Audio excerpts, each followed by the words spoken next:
സൂക്ഷ്മതയുടെ പര്യായം. ഇസ്ലാമിൽ വറഇന്റെ അഥവാ സൂക്ഷ്മതയുടെ പര്യായമായ ഷെയ്ഖ് അബൂ ഇസ്ഹാഖ് ഷിറാസി റളിയല്ലാഹു അൻഹുവിൻ്റെ ചരിത്രത്തിലെ ഒരു ചെറിയ സംഭവം പറയാം. ഹിജ്റ 5-ാം നൂറ്റാണ്ടിൽ ജീവിച്ച ആരിഫാണ് ഷെയ്ഖ് അബൂ ഇസ്ഹാഖ് ഷിറാസി റളിയല്ലാഹു അൻഹു. സൂക്ഷ്മതയുടെ കാര്യത്തിൽ ചരിത്ര പ്രസിദ്ധനാണ് ഈ മഹാൻ.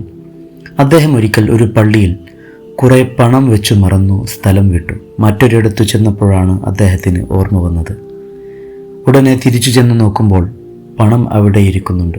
പക്ഷേ അദ്ദേഹം അതെടുത്തില്ല. അത് മറ്റു വല്ലവരുടെയും ആകാനും സാധ്യതയുണ്ടല്ലോ എന്ന് പറഞ്ഞ് അതുപേക്ഷിച്ചു കളഞ്ഞു. അദ്ദേഹത്തിൻ്റെ ഒരു ശിഷ്യൻ പറയുന്നു, ഞാനും ഷെയ്ഖും കൂടെ യാത്ര ചെയ്യുകയായിരുന്നു. വഴിയിൽ ഒരു നായ നിൽക്കുന്നു. ഞാൻ നായയെ ആട്ടിയോടിക്കാൻ ശ്രമിച്ചപ്പോൾ ഷെയ്ഖ് തടഞ്ഞു. അരുത്, ഈ വഴി നമുക്ക് മാത്രമല്ല ആ നായക്കും അവകാശപ്പെട്ടതാണ്.